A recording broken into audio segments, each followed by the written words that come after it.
Then Coach, welcome to the seniors division. How was the first game? Thank you for welcoming us.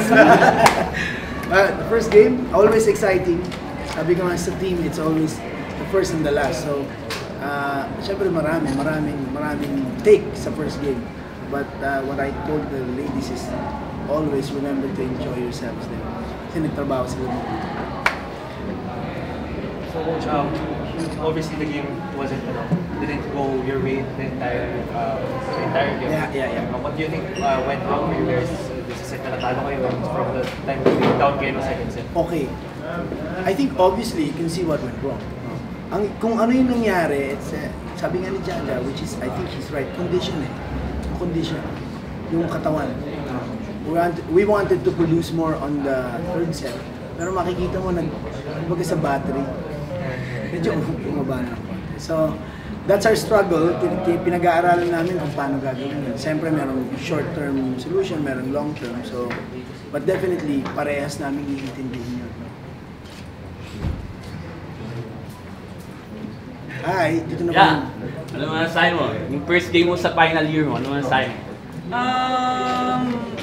Maganda yung pinakita ng team namin, pero sa akin, alam kong kulang pa and marami pa kami kailangan trabahuin nga ni Coach Babes, and lalo na yung sa kondisyon ng katawan. Kasi yun nga, nung pa-second set, yung pa-last set na namin, nakikita na bumabagal kami imbis na bumibilis. So, yun.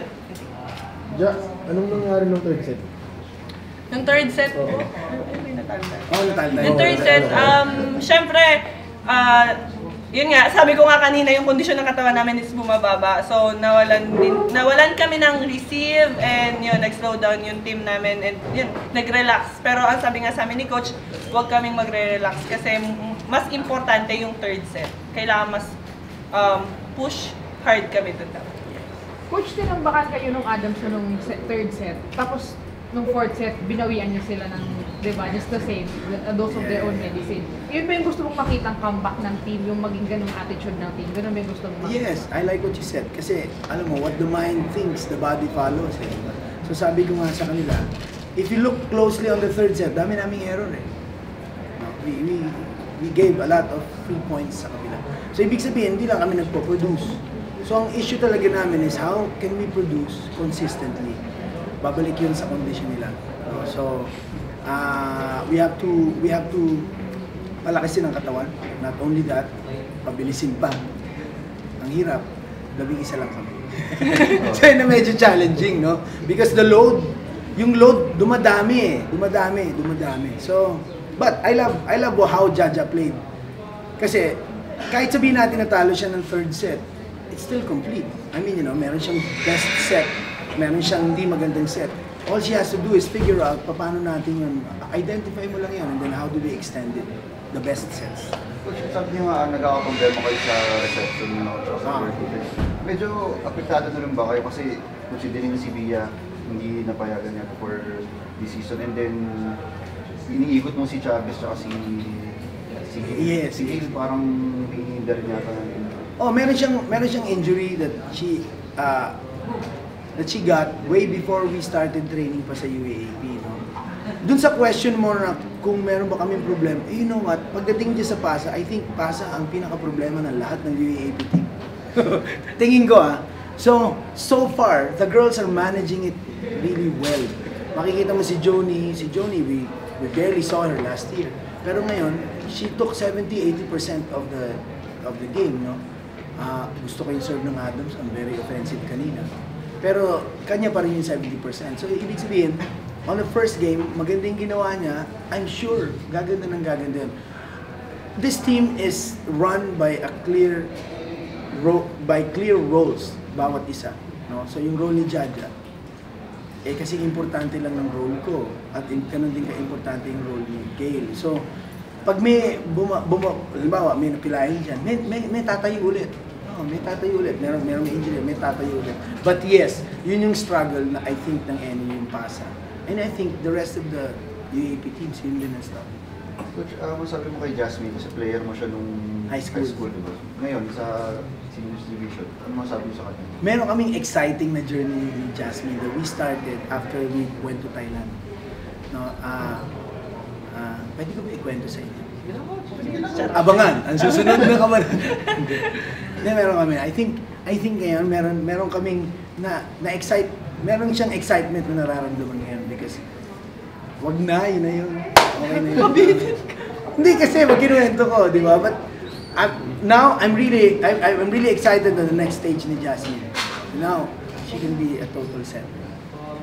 Coach, how different is the atmosphere here compared to parang the juniors division that you've been coaching for the past, 5 years?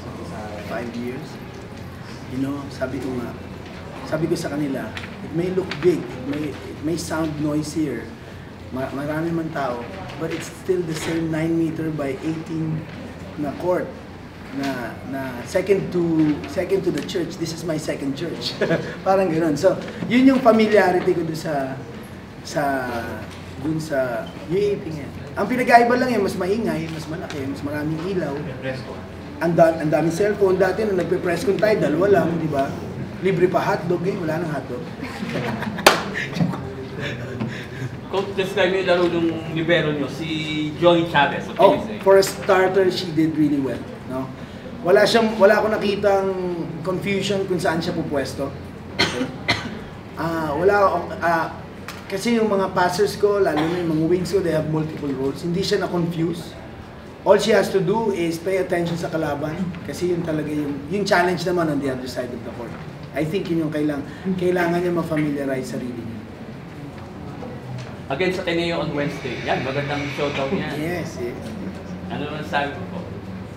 Si Jaja. Sorry, nanonood ako ng TV. Ano po? Against Ateneo, what can you say? Sa Wednesday. Last year, sweep yun. Ano masasabi namin po sa game namin sa Ateneo? Siyempre, definitely pag-aaralan namin maigi yun kasi Yes. though marami sa kanilang nawala, pero hindi kami pwedeng magpakampante kasi maraming kaya at maraming kayang i-improve ang mga players every season. So, hindi natin alam kung ano yung kaya nila. So, kailangan namin paghandaan at i-push pa yung sarili namin sa 3. Ateneo, si Ateneo, if you watch them past 3-4 years, talagang yun isa sa mga abilities nila. They easily adapt. Mabilis sila mag-adapt. So yun ang expect ko with Ateneo. They will definitely adapt sa susunod na laro namin. Magpapakita sila ng mga bagay na hindi namin nakikita. But makikita din namin yung mga bagay na dati nilang ginagawa. So yun yung aking take doon. To watch the latest game highlights, subscribe to ABS-CBN Sports in Action YouTube channel.